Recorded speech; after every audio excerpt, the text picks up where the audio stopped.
Hi everybody, Honest John here. Let me make one thing clear. Our invasion of Afghanistan was, in my opinion, a mistake.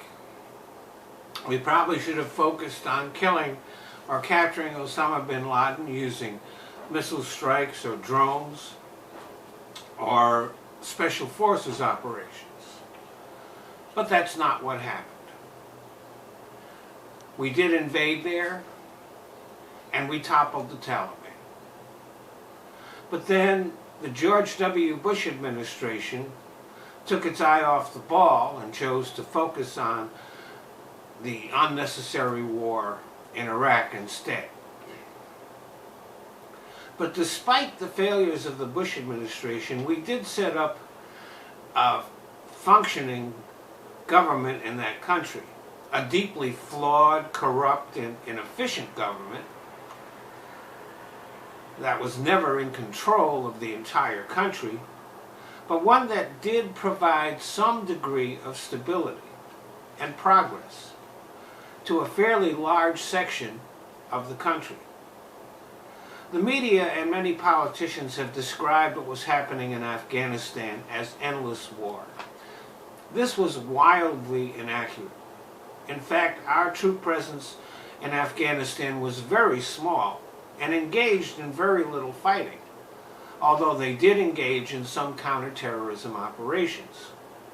But when there was fighting to be done, most of it was done by the Afghan military, with our troops providing air support.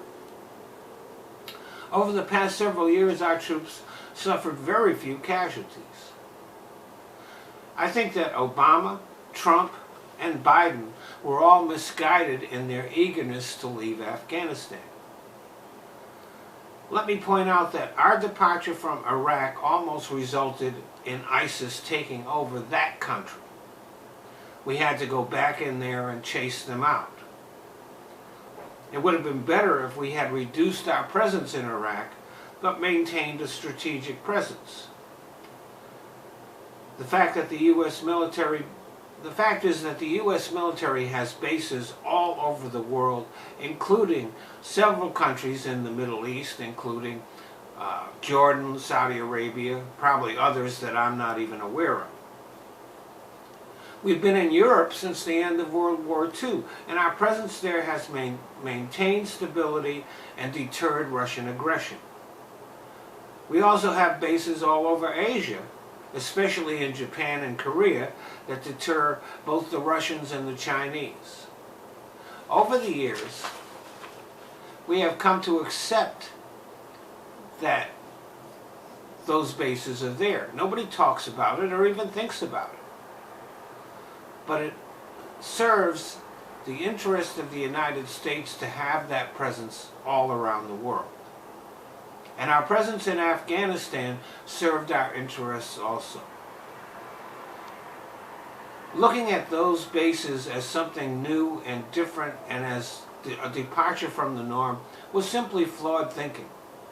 Keeping the Taliban at bay was a good thing for us and for the Afghan people. Though it may have been a mistake to get involved in the first place, I have no doubt that leaving Afghanistan was an even bigger mistake. Thanks for listening.